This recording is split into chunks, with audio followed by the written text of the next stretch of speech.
Bienvenue dans cette capsule sur le deuxième stade du travail, aussi appelé la poussée. Donc, yes, on est rendu à la poussée, bébé s'en vient bientôt, c'est le fun. La poussée commence en fait à dilatation complète, donc quand le col a atteint ses 10 cm de dilatation, et ça se termine à la naissance du bébé. C'est la fin du deuxième stade et commence le troisième stade, dont on parlera dans une prochaine capsule. Non, c'est pas vrai, on va en parler tantôt. La période de la poussée dure en moyenne de 30 minutes à environ 3 heures. Donc, c'est un grand éventail, mais c'est une moyenne. Donc, pour un premier bébé, 30 minutes à 3 heures. Et pour les bébés qui suivent, c'est beaucoup plus rapide. Donc, c'est encourageant pour les autres grossesses. Juste pour que vous sachiez, à partir du moment de la poussée, la sage-femme ne va plus vous quitter. Donc, on ne sort plus de la chambre. On est là, on offre notre soutien constamment. On va aussi écouter le cœur du bébé plus souvent que pendant le travail actif, c'est-à-dire à chaque 5 minutes ou à chaque 2 contractions, dépendamment. Il va aussi y avoir l'arrivée de la deuxième sage-femme et de l'aide natale. On va préparer toutes nos choses, tout notre matériel. C'est vraiment un moment qui est excitant et ça annonce l'arrivée du bébé bientôt. Donc, ce qui se passe physiquement là, dans le corps, c'est que à dilatation complète, la tête du bébé va pouvoir descendre un peu plus bas dans le bassin et va venir s'appuyer sur le rectum et stimuler les récepteurs en fait du rectum, ce qui va donner l'envie de pousser. Donc, c'est la même sensation que d'aller à la selle. C'est le même récepteur qui est stimulé et c'est le même réflexe de pousser qui va être enclenché à ce moment-là. Donc, juste pour vous montrer un petit peu, là, le rectum, il est ici derrière. Donc, à partir du moment où la tête vient s'appuyer ici, va écraser tout le rectum et va venir stimuler les récepteurs qui sont ici pour inciter la femme à pousser. OK? Donc, c'est important de ne pas se retenir à ce moment-là. Ça surprend, ça fait peur à certaines femmes d'avoir cette impression-là de faire caca. On n'est pas habitué de faire caca devant des gens, donc c'est normal que ça nous gêne, mais c'est vraiment, je vous le promets, là, c'est la tête de votre bébé. Donc, il faut se lancer dans cette sensation-là, dans cette envie de pousser-là et accepter d'accompagner notre corps dans ces réflexes de pousser. Donc, ce qui continue de se faire pendant la poussée, c'est qu'à chaque contraction, à chaque poussée, le bébé va descendre tranquillement, la tête du bébé va descendre dans le vagin très lentement, très doucement, va étirer les tissus du vagin, va étirer les muscles, il va faire son chemin comme ça tranquillement. Le bébé doit négocier la courbe sinueuse du bassin. Donc, il doit trouver une façon de descendre pour éviter les os, pour que ça passe bien jusqu'à la sortie. Donc, ça se fait lentement. C'est normal. Des fois, il y a des femmes qui se découragent parce que c'est long, parce que ça ne semble pas avancer, mais on veut que ça avance doucement parce que c'est comme ça que ça va bien aller. Les tissus vont s'étirer, le bébé va avoir une bonne position. OK? Donc, éventuellement, on voit vraiment là, pendant la poussée, dans le fond, la sage-femme peut évaluer la progression avec un examen vaginal au tout début, puisque la tête n'est pas visible encore à la sortie. Donc, en mettant les doigts dans le vagin, on peut aller toucher la tête du bébé et on va évaluer sa station qu'on appelle. Donc, la station du bébé, on la calcule à partir des os, des petits os ici qui sont dans le bassin. Et c'est en fonction de la position de la tête par rapport à ces petits os-là. Donc, quand on met nos doigts et que la tête elle est plus haute que les petits os, on dit qu'elle est à moins 1 cm, moins 2 cm, moins 3 cm. Donc, quand elle descend et qu'elle atteint la hauteur des os, elle est à 0, à la station 0. Quand elle continue son chemin et qu'elle continue de descendre et dépasse les os, on est dans des stations plus, donc plus 1, plus 2, plus 3, plus 4. À plus 4, là, on voit la tête à la vulve, OK? Donc, dans les premières étapes de la poussée, la sage-femme va évaluer au besoin la progression par un examen vaginal et sentir la tête du bébé par rapport à ces os-là et évaluer si ça descend bien. À partir d'un certain moment, quand la tête a bien descendu, on va commencer à voir hein, le sommet de la tête à l'entrée de la vulve. Ça, c'est excitant, parce que là, l'autre parent peut constater les progrès et on peut, à ce moment-là, évaluer sans mettre nos doigts nécessairement, juste apprécier avec nos yeux l'avancement du bébé. OK? Donc, ça peut être décourageant parce que vraiment, là, on le voit, le bébé, il va descendre pendant la contraction et il va remonter ensuite après la contraction. La contraction revient, la maman va pousser, le bébé va descendre un petit peu plus loin et va remonter encore une fois. Il peut faire ça pendant vraiment longtemps. Mais on veut qu'il fasse ça parce que c'est comme ça qu'il étire les tissus et c'est normal qu'il monte et descende comme ça pendant un certain nombre de temps. Okay? Arrivé à un certain moment, la tête du bébé va se fixer, ce qu'on appelle. Donc, va arriver à un point où le bébé va être coincé dans le bassin et ne va pas remonter entre les contractions. Donc, ça annonce vraiment la naissance imminente, là, OK? Donc, à chaque poussée, le bébé va avancer un peu, puis entre les contractions, il va rester comme ça. Ensuite, avancer, rester comme ça. Pour éventuellement atteindre ce qu'on appelle le petit couronnement et éventuellement le grand couronnement. Le couronnement, là, je vous disais que le bébé avance, descend dans le vagin, va étirer les tissus. À ce moment-là, on commence à voir la tête du bébé à la vulve. Et va avancer de plus en plus pour finalement se fixer. Et est-ce qu'on a un couronnement ici? Non. Une autre forme d'image, on voit différemment. Donc, le bébé qui descend. Ça, c'est vraiment quand on commence à voir le sommet de la tête du bébé à la vulve. Le bébé continue d'avancer, avance un petit peu, recule un petit peu. Et là,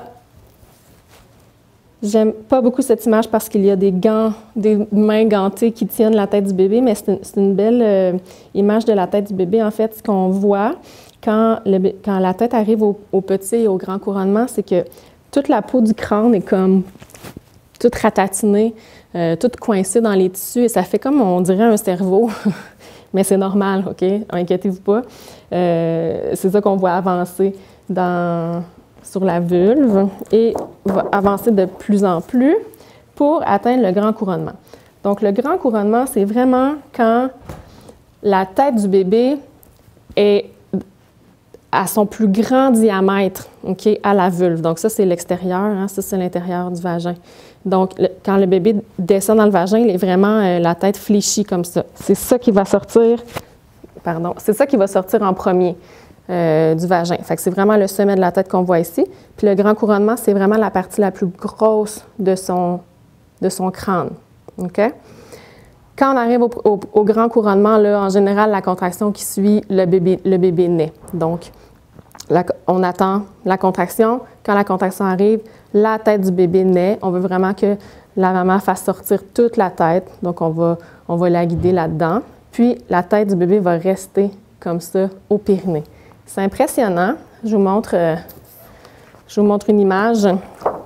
Donc, les accompagnateurs de la femme sont souvent très impressionnés par cette image. Il y a vraiment une tête de bébé entre les jambes de la mère qui ne bouge pas, il n'y a rien qui se passe. Quand il n'y a pas de contraction, on attend tout simplement et ça peut prendre 1 minute, 2 minutes où le bébé est comme ça et ne bouge pas. Éventuellement, entre ces 2 dernières contractions-là, il va y avoir ce qu'on appelle la restitution. Donc, le bébé va tourner sa tête. Quand il sort, il est vraiment la tête centrée.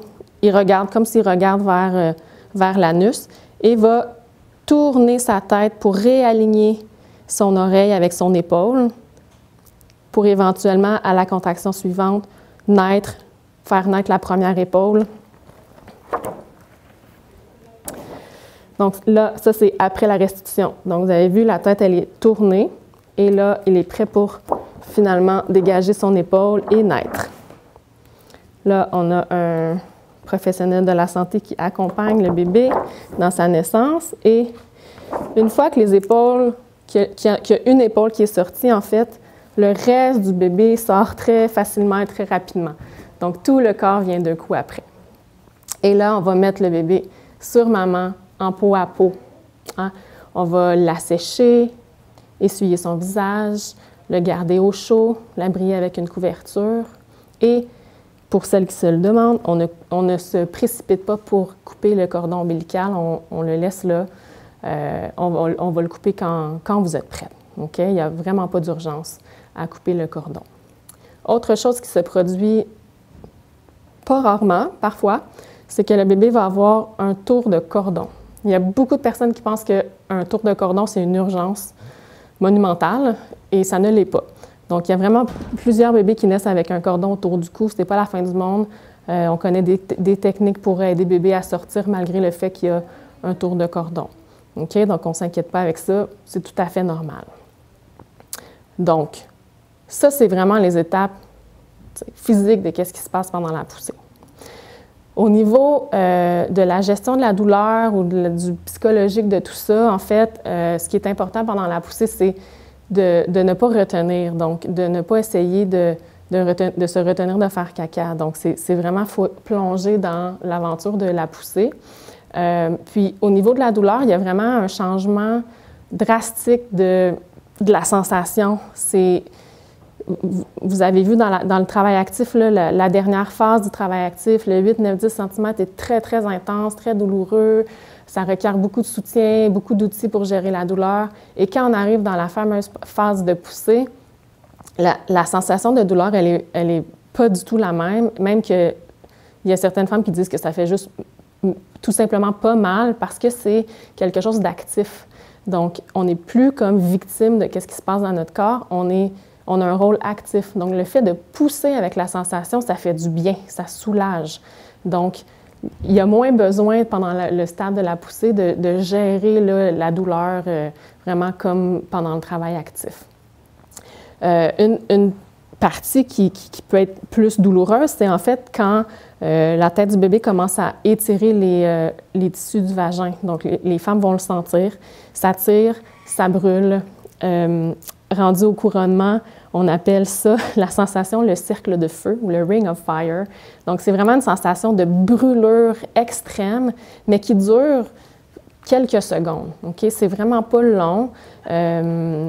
Puis, dès que c'est passé, dès que le bébé est né, la sensation est part. Donc, ce n'est pas une douleur qui perdure dans le temps.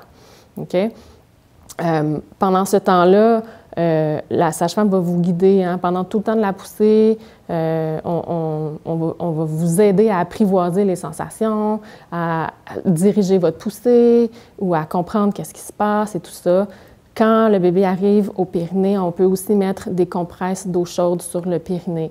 Ça va soulager justement la sensation de brûlure, d'étirement. Ça va aider à diriger la poussée aussi. Les femmes en général aiment beaucoup ça. Si vous n'aimez pas ça, vous le dites, puis on enlève nos mains, pas de problème. Mais ça peut aider. On peut aussi mettre de l'huile quand on voit que les tissus sont vraiment, ils semblent rigides. On peut mettre de l'huile un peu pour essayer d'assouplir le périnée, okay? La peau du périnée. Donc,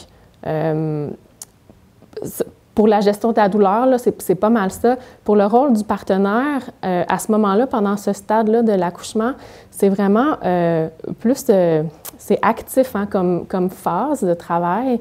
Donc, on peut encourager par des paroles, des encouragements, aider à prendre des positions parce que la femme va pousser dans différentes positions. Donc, des fois, il faut tenir une jambe dans les airs, il faut tenir l'autre jambe, tenir le genou, tout ça. Donc, le partenaire là où la partenaire peut aider à tenir des positions comme ça.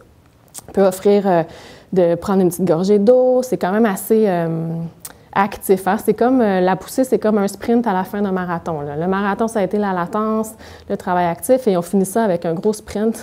Donc, de boire de l'eau régulièrement, des petites gorgées, ça peut faire du bien. On peut aussi offrir de mettre des débarbouillettes d'eau froide sur le front, sur le cou. La femme, elle travaille fort pendant la poussée, donc on peut l'accompagner de cette façon-là.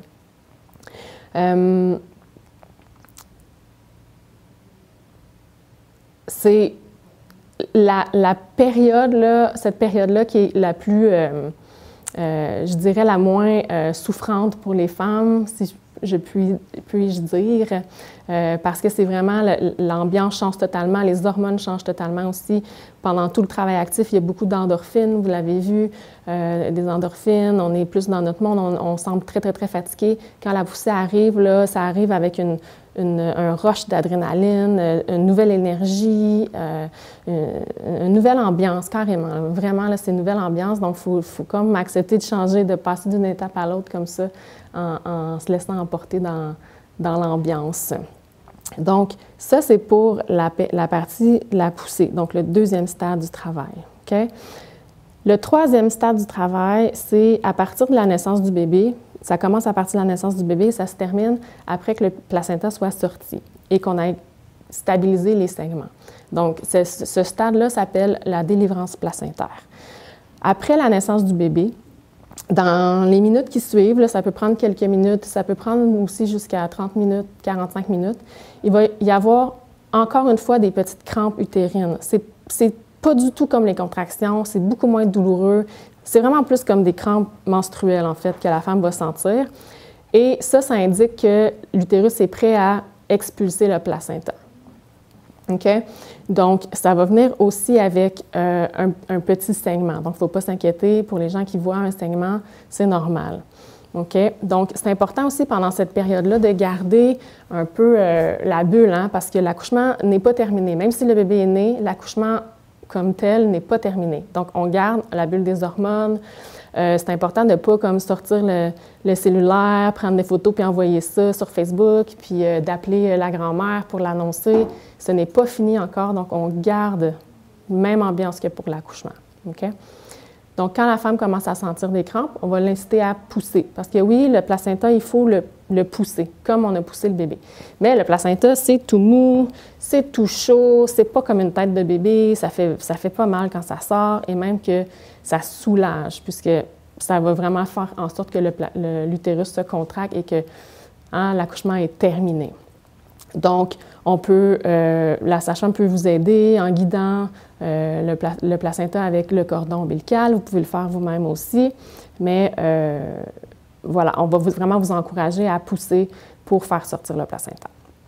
Quand le placenta sort, ça vient aussi avec un saignement. Donc, on va aussi s'assurer que le saignement est contrôlé. On va s'assurer que l'utérus est bien contracté. Donc, on va vérifier la hauteur de l'utérus avec nos mains. Et puis, quand tout est beau, le placenta est sorti, les saignements sont maîtrisés, l'accouchement est terminé. Donc, on va vous laisser quelques minutes en famille. Nous, on va aller vérifier justement le dit placenta pour s'assurer qu'il est complet, qu'il ne reste rien dans l'utérus. Et c'est la fin du troisième stade du travail. Donc, on va parler dans une prochaine capsule du quatrième stade de travail qui est le postpartum immédiat et aussi de l'allaitement. Voilà!